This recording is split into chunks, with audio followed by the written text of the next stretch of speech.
Capítulo 21. Carlos IV. Carlos IV nació en 1748 y murió en 1819 a los 71 años de edad. Tiene la peculiaridad de que, siendo un rey español, los avatares de la historia le llevaron a nacer y morir en otro país, Italia. Carlos IV es hijo de Carlos III y de María Amalia de Sajonia. No era el primogénito, sino el segundo hijo varón del matrimonio, pero que llegaría a suceder a su padre al ser apartado de la sucesión su hermano mayor por una grave minusvalía mental. Carlos IV llega a España en el año 1759, a la edad de 11 años, procedente de Nápoles, donde reinaba su padre, y tras abdicar éste de la corona de Nápoles para asumir la corona española por la muerte de Fernando VI, hermanastro de Carlos III y tío de Carlos IV, que había fallecido sin descendencia.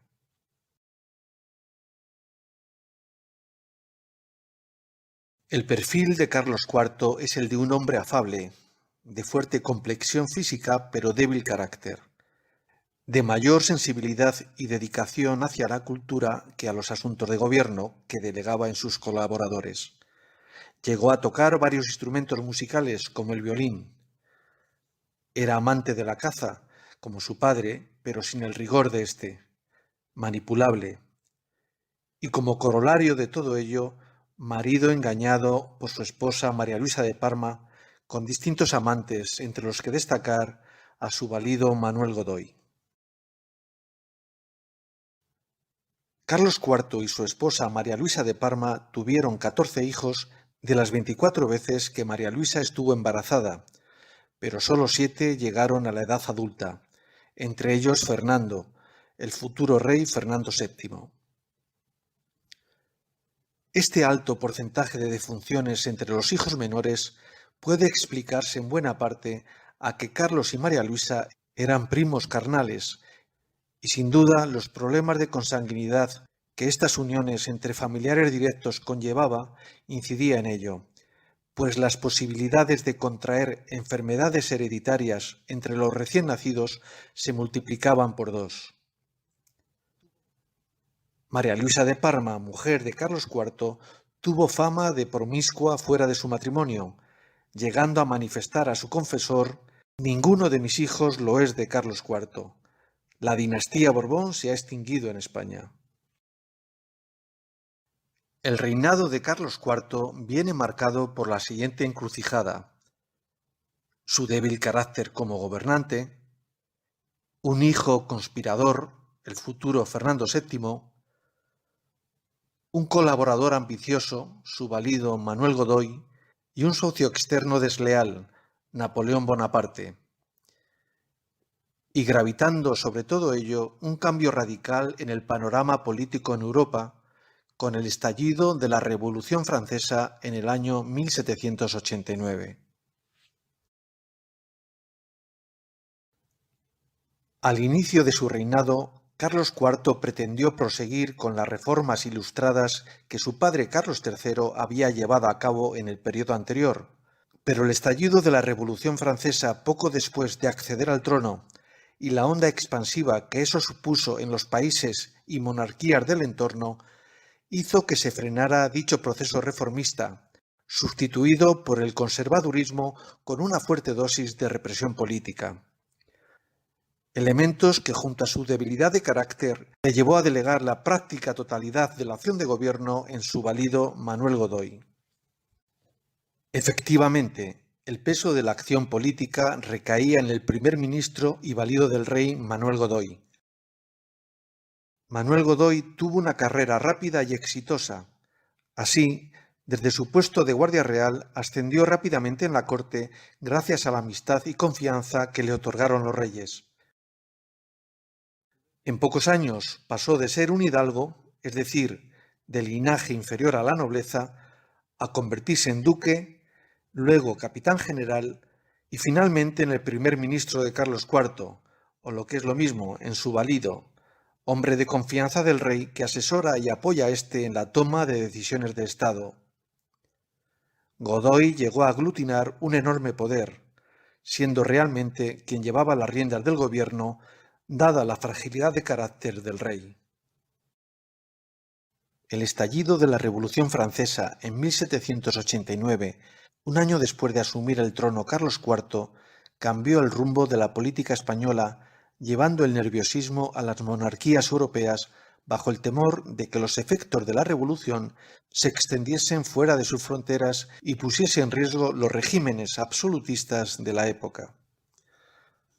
En el caso de España, se puso en marcha una política de aislamiento exterior y controles de frontera como dique para evitar la propagación de las ideas revolucionarias, llegándose incluso a cerrar las Cortes. España ejerció una fuerte presión diplomática en apoyo al Luis XVI, el rey francés depuesto tras el estallido de la Revolución Francesa. Luis XVI, primo de Carlos IV, había sido procesado y condenado a muerte por los tribunales de la Revolución. Pese al esfuerzo de todas las cortes europeas, el monarca francés sería guillotinado, lo que generalizó un alineamiento de las principales potencias europeas, España entre ellas, contra la Francia revolucionaria que llevaron a enfrentarse a esta, siendo derrotadas por la nueva Francia republicana en la conocida como Guerra de la Convención, años 1794-1795. Manuel Godoy suscribió con Francia la Paz de Basilea en 1795, que ponía fin al enfrentamiento con el país vecino. En agradecimiento, el rey Carlos IV concedería a su valido el título de Príncipe de la Paz. Concluido el periodo más radical de la Revolución Francesa, España se pasó al lado del vencedor y se convirtió en aliada de Francia. Este cambio de postura buscaba el bloque de ambos países contra el enemigo común, Gran Bretaña, principal adversario de la Francia revolucionaria y tradicional enemiga de España, con la que se disputaba la hegemonía marítima en el Atlántico y concretamente el comercio con América. Esta alianza con Francia fue interpretada por la nobleza española como un acto de sometimiento a la República Francesa tras la victoria de la Revolución y la derrota de las monarquías europeas frente a aquella. La actitud de sometimiento a Francia hizo que los descontentos con Godoy se agruparan en torno al príncipe heredero, Fernando. La presión de la clase política con el príncipe al frente acarreó la caída de Manuel Godoy como primer ministro. Napoleón Bonaparte fue un militar, general republicano durante la Revolución Francesa y posteriormente artífice del golpe de Estado que le convertiría en el primer cónsul de la República, luego en cónsul vitalicio hasta su proclamación como emperador de Francia en 1804. Napoleón necesitaba en su lucha contra los británicos contar con la colaboración española. Por ello presionaría a Carlos IV para que restituyese su confianza en Godoy, conocedor como era Napoleón del carácter débil de Carlos IV y la predisposición de Godoy a atender sus peticiones, movido por la sumisión al emperador francés y las oportunas compensaciones de éste. La presión de Napoleón al rey español dio sus frutos, y Godoy sería restituido en su puesto de primer ministro del Estado en 1800, firmando el Convenio de Aranjuez por el que ponía a disposición de Francia la escuadra española, lo que implicaba de nuevo entrar en guerra con Gran Bretaña. Para más Inri, Godoy declaró también la guerra a Portugal, principal aliado británico en el continente, en la conocida como Guerra de las Naranjas, año 1801, donde España arrancó a los portugueses en favor de Francia un acuerdo de no dejar atracar en sus puertos a los navíos ingleses. En 1805 sería derrotada la escuadra franco-española en la batalla de Trafalgar por la Armada Británica, comandada por el vicealmirante Nelson. En la batalla de Trafalgar se enfrentan por un lado una coalición europea encabezada por los británicos contra la alianza de Francia y España. El objetivo de la batalla era intentar derrocar a Napoleón Bonaparte del trono imperial y acabar con la influencia militar francesa en Europa. La batalla tiene lugar frente a las costas del Cabo de Trafalgar del municipio gaditano de Barbate. La céntrica plaza londinense de Trafalgar Square conmemora dicha victoria. La derrota de Trafalgar debilita la posición de poder de Napoleón, e Inglaterra impone su hegemonía naval frente a Francia, frustrando sus intenciones de invadir por mar a los ingleses.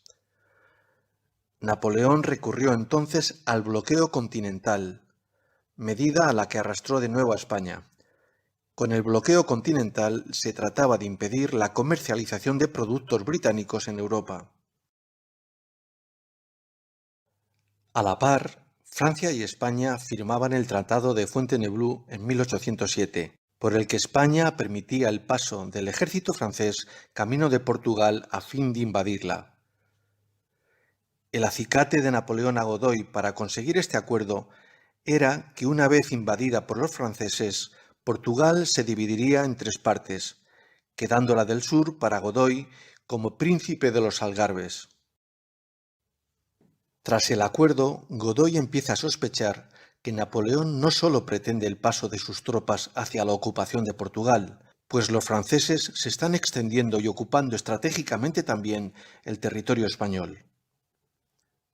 Godoy advierte a los reyes de la probable ocupación francesa y les aconseja que abandonen la península.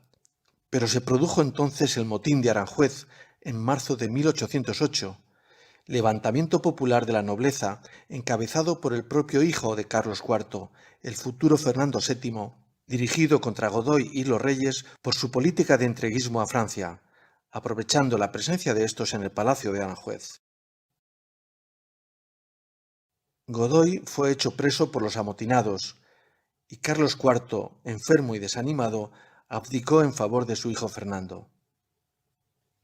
Este cambio de monarca no convenció a Napoleón, pues Fernando no tenía un perfil tan manipulable como el de su padre, por lo que convocó a la familia real española a una reunión en la localidad francesa de Bayona, bajo el pretexto de intentar un acercamiento entre padre e hijo tras el motín de Aranjuez. Era mayo de 1808. En dicha reunión, Napoleón convenció a Carlos IV para que exigiese a su hijo Fernando la restitución de la corona bajo el argumento de que ésta había sido obtenida de forma ilegítima tras levantarse en armas contra el rey en el motín de Aranjuez.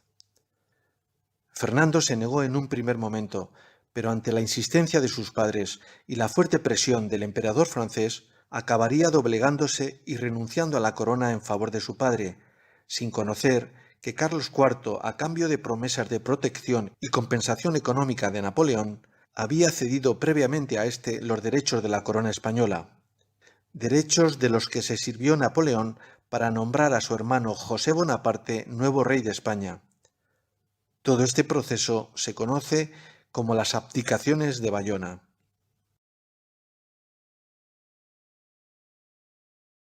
Tras la reunión de Bayona, Fernando permanecerá en la localidad francesa de Valenciennes, vigilado por Napoleón en una especie de cautiverio atenuado, donde el emperador francés prometió a Fernando una serie de privilegios y prebendas que fue incumpliendo con el paso del tiempo.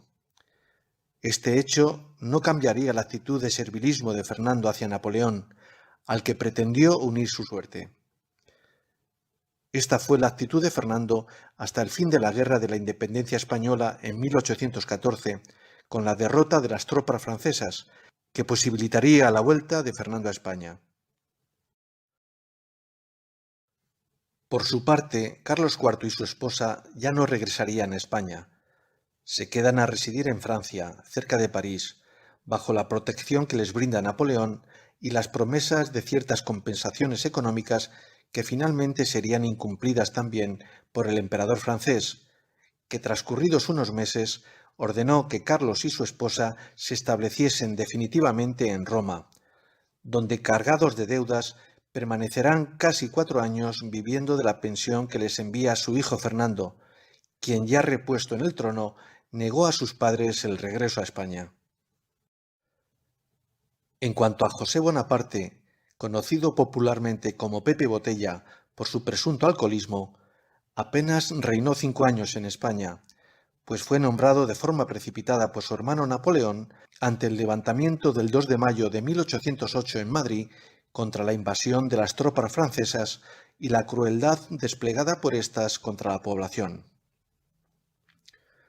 José Bonaparte nunca llegaría a ser reconocido como legítimo por los poderes internos del país, pues Napoleón obtuvo los derechos de la corona española con engaños e intrigas a Carlos IV y a su hijo Fernando VII. Todo ello acabaría desembocando en la Guerra de Independencia de España y la huida de José Bonaparte a Francia tras la derrota de las tropas francesas en la batalla de Arapiles en 1812. La Guerra de la Independencia contra Francia duró 6 años, de 1808 a 1814. Carlos IV falleció tras un ataque de gota con fiebre del que no se recuperaría nunca. Murió en Nápoles, Italia, en enero de 1819 con 71 años. Sus restos descansan hoy en el Monasterio del Escorial de Madrid. Carlos IV es la antítesis de su padre Carlos III, hombre de Estado con sentido común y firmeza en sus decisiones. Por ello no es de extrañar que Carlos IV figure entre los peores reyes de la historia de España debido a su debilidad como gobernante. Pero esa misma debilidad podría haber hecho de la necesidad virtud y haber mejorado sensiblemente su reinado de haber contado con colaboradores leales y comprometidos, y no como fue el caso de su valido Godoy, ambicioso y desleal, que le arrastraría a su suerte.